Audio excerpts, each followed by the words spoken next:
दोस्तों, कैसे हैं आप सभी। उम्मीद करता हूं अच्छे होंगे।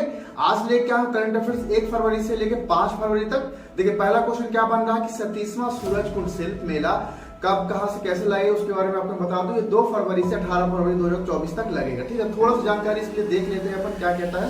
देखिए, 37वां जो सूरजकुंड शिल्प मेला है 2024 कला, संस्कृति और विरासत का एक जीवंत उत्सव है, जिसका उद्घाटन 2 फरवरी 2024 को भारत के राष्ट्रपति द्रौपदी मुर्मू द्वारा किया गया। ठीक है, उत्सव जो है 2 फरवरी मतलब शुक्रवार से 18 फरवरी रविवार तक एक पखवाड़े तक चलता है। इसको याद रखिएगा। थोड़ा सा जान जाते हैं। यह मनमोहक मेला सूरजकुंड फरीदाबाद में लगता है। कहाँ लगता है? फरीदाबाद में। अगर क्वेश्चन है तो आप ये बता दीजिए। जो 10वीं शताब्दी में तोमर वंश के राजा सूरजपाल द्वारा निर्मित एक ऐतिहासिक जलाशय है। सूरजकुंड नाम का हिंदी में अनुवाद है सूर्य की झील। ठीक है, अंतरराष्ट्रीय इसमें देख लेते हैं क्या होता है। दक्षिण एशिया, अफ्रीका, यूरोप के 20 से अधिक देशों के कलाकार इसमें सक्रिय रूप से भाग लेते हैं, जिसमें यह एक बड़ी सफलता बन जाती है और वे अपनी विविध संस्कृति और प्रतिभाओं को प्रदर्शित करने के लिए एक अनूठे मंच का उपयोग करते हैं। बहुत सारे देशों से, मान लीजिएगा 20 देशों के भाग जो है कलाकार इसमें भाग लेते हैं, तो इस बात को जरूर क्वेश्चन आता है तो आप जरूर लिख दीजिएगा। सभी उम्र के पर्यटक ढेर सारे आकर्षकों का आनंद ले सकते हैं, जिसमें शामिल होती है पारंपरिक लोक नृत्य, मनोरम लोक नृत्यों का जो क्षेत्रीय संवाद उनको जीवन में लाते हैं। संगीत कार्यक्रम मधुधरों के साथ लयबंद प्रदर्शनों में डूब जाए। कठपुतली नाटक, कठपुतलियों की कलात्मकता में आनंद, कहानी कहने का एक समय, सम्मानित रूप, इस तरह से होता है। सूरजकुंड मेले के बारे में थोड़ा सा जान जाते हैं। फरीदाबाद के पास लक्कड़पुर और बाहरपुर गांव के बीच स्थित है ये जो जहां पे मेला लगता है सूरजकुंड। इसमें सुरम्य मेले का उद्देश्य स्थानीय कारीगरों की प्रतिभा और संस्कृति को बढ़ावा देना है। हर साल मेला एक भारतीय राज्य पर आधारित थीम के इर्द गिर्द घूमता है, जो इसकी वास्तुकला, भावना और सजावट को प्रभावित करता है। सूरजकुंड शिल्प मेला कहाँ आयोजित किया जाता है? सूरजकुंड जो है गुड़गांव, एक ऑप्शन देख लीजिए पहले। सूरजकुंड शिल्प मेला कहाँ आयोजित किया जाता है? अगर क्वेश्चन आता है सूरजकुंड गांव, गुड़गांव, सूरजकुंड नोएडा, सूरजकुंड फरीदाबाद, सूरजकुंड गाजियाबाद। इसका सही आंसर क्या है? सूरजकुंड फरीदाबाद। ठीक है, और दूसरा क्वेश्चन क्या क्या निकल के आएगा। 10वीं शताब्दी में सूरजकुंड में ऐतिहासिक जलाशय का निर्माण किसने करवाया था? अकबर, राजा सूरजपाल, तोमर राजवंश, द्रौपदी मुर्मू। इसका सही आंसर क्या है? इसका सी आंसर निकल के आएगा तोमर राजवंश। अब देख लेते हैं आज क्या देख लेते हैं। वित्त वर्ष 2024-25 के लिए अंतिम बजट जो क्या क्या बिंदु थे उसको देख लेते हैं। वित्त मंत्री कौन है? वित्त मंत्री श्रीमती निर्मला सीतारमण ने 1 फरवरी 2024 को संसद में वित्त वर्ष 2024-25 के लिए अंतरिम बजट पेश किया।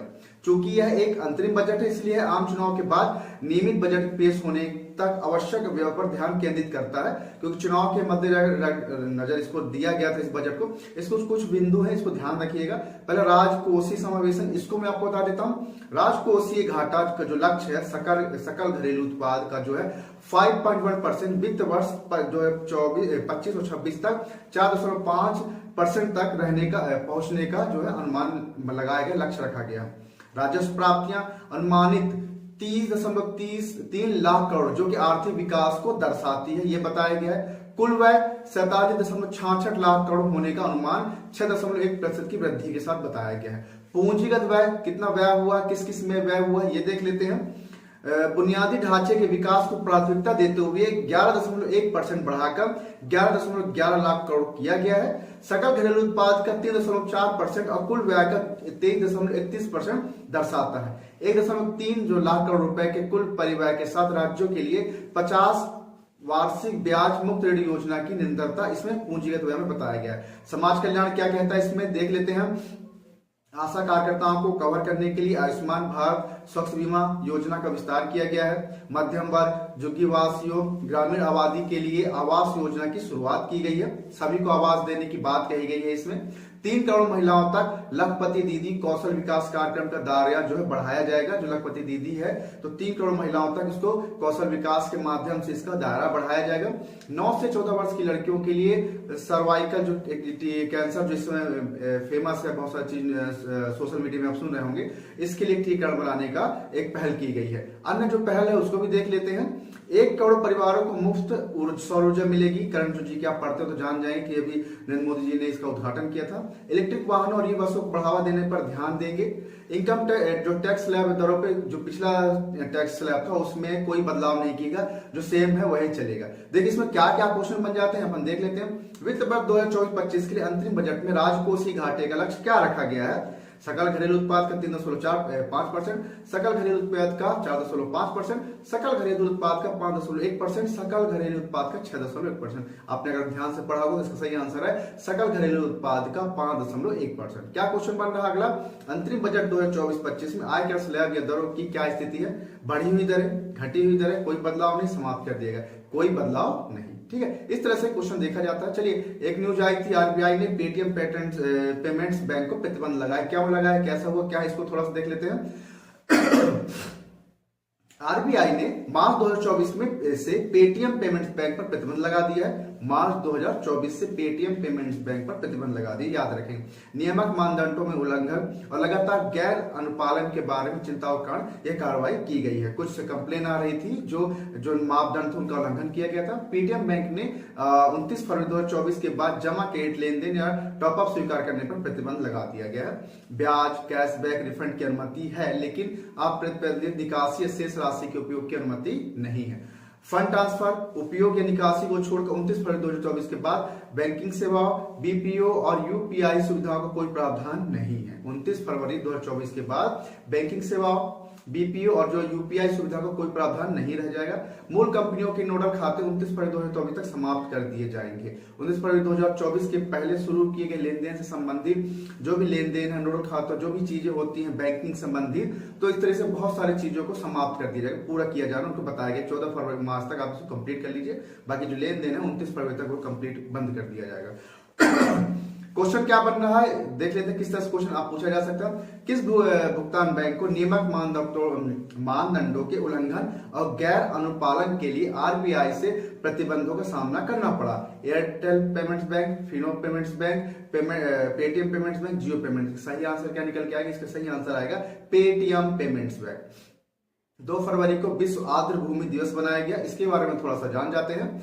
विश्व आर्द्र भूमि दिवस जो है प्रतिवर्ष 2 फरवरी को मनाया जाता है। यह हमारे पर्यावरण में आर्द्र भूमि की महत्वपूर्ण भूमिका के बारे में जागरूकता बढ़ाने और उनके संरक्षण और टिकाऊ उपयोग के बढ़ावा देने के लिए का दिन है। ये मतलब जो भी दिन होता है किस चीज के लिए होता है कि उसके बारे में जागरूकता बढ़े, तो जागरूकता है उनके संरक्षण और उनके टिकाऊ उपयोग को बढ़ावा देने के लिए। विश्व वेटलैंड्स दिवस 2024 का जो विषय है वेटलैंड्स एंड ह्यूमन वेलबींग है। इसका ये क्वेश्चन पूछ सकता है, तो इसको थोड़ा सा भी बताऊं किस तरह से क्वेश्चन पूछेगा। भारत में राम सरोवर स्थलों की अपनी सूची में 5 ने आर्द्र भूमि को जोड़कर विश्व आर्द्र भूमि दिवस 2024 मनाया, जिसमें कुल संख्या 80 हो गई है। ये नामित स्थल इस तरह से मैं थोड़ा सा आपको बता देता हूँ। कराईवेट्टी पक्षी अभयारण्य, लंगवुड सोलर रिजर्व जो तमिलनाडु में है, अंग समुद्र पक्षी संरक्षण रिजर्व और अधन सीमी मुहाना और मगधी केरल संरक्षण रिजर्व कर्नाटक। तो कुछ क्वेश्चन आपको लगता है कि अगर हमसे इस तरह से पूछता है संरक्षण रिजर्व के बाद, तो हमको लगता है कि ये जीएस का होगा, लेकिन ये करंट जीके से रिलेटेड होता है, तो ये इसके आने के चांस ज्यादा है। तो इसको रिवीजन 2 बार 3 बार देख लीजिएगा। विश्व आर्द्र भूमि दिवस क्या क्वेश्चन पूछ सकता है? विश्व आर्द्र भूमि दिवस 2024 का विषय क्या है? आर्द्र भूमि और जलवायु परिवर्तन, ये पहला ऑप्शन। दूसरा आर्द्र भूमि सतत उपयोग, आर्द्र भूमि मानव कल्याण, आर्द्र भूमि आर्थिक विकास। आपने अगर ध्यान से सुना होगा तो इसका सही आंसर आर्द्र भूमि और मानव कल्याण, इसका जो थीम है यही कह रहा है। ठीक है, क्वेश्चन और क्या कर सकता है? 2024 में 5 नई रामसर साइटें जोड़ने के बाद भारत में कितने रामसर साइटें हो जाएंगी? तो टोटल कितनी हो जाएंगी आपको बताइए, ऑप्शन देख लीजिए। 75, 80, 85, 90, कितनी हो जाएंगी? 80। जिसने ध्यान से देखा होगा तो इससे आपसे ये बन गया होगा। खेलो इंडिया यूथ गेम 2024 जो है महाराष्ट्र ने ओवरऑल चैंपियनशिप जीत गई। आपने जो करंट अफेयर्स पहले जो पढ़े होंगे वो जानते होंगे, खेलो इंडिया गेम्स चल रहे थे, थोड़े इसके बारे में जान जाते हैं।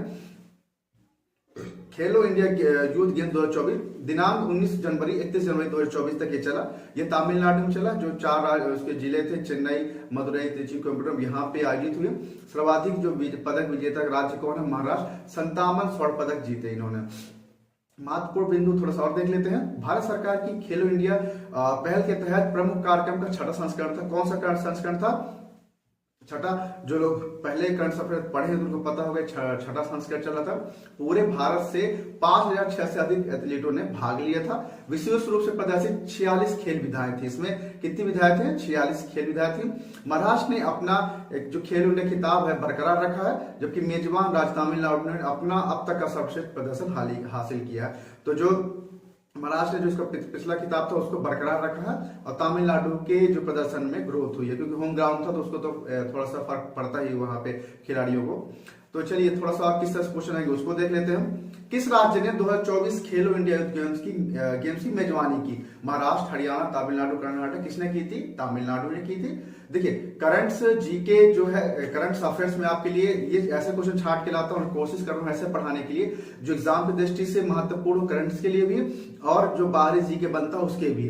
अभी मैं इतिहास भी आपको पढ़ा रहा हूं जिसमें सिंधु घाटी सभ्यता, वैदिक सभ्यता के बारे में बताया जा चुका है। इसके साथ महाजनपद काल भी आपके सामने आएगा। तो करंट अफेयर्स के बाद जो अगला वीडियो है तो आप अगर हिस्ट्री का भी पढ़ना है या फिर आपको साइंस का पढ़ना है, संविधान का पढ़ना है, डिस्क्रिप्टिव पता है, डिटेल्स में पढ़ना, सभी प्रकार से वीडियो हमारे चैनल्स में अवेलेबल है जो आप एग्जाम की दृष्टि से आपके लिए बहुत महत्वपूर्ण है। आप जाके चैनल में उनको देख सकते हैं। अगर हमारा कंटेंट आप सभी को पसंद आ रहा हो तो उसे लाइक करें और ज्यादा से ज्यादा लोगों तक शेयर करें, जिससे हमें मोटिवेशन मिलता है और आपसे अच्छा से अच्छा कंटेंट आप तक पहुंचाने के लिए। यहां तक देखने के लिए आप सभी का धन्यवाद। आज के लिए इतना ही करते हैं। थैंक यू, धन्यवाद।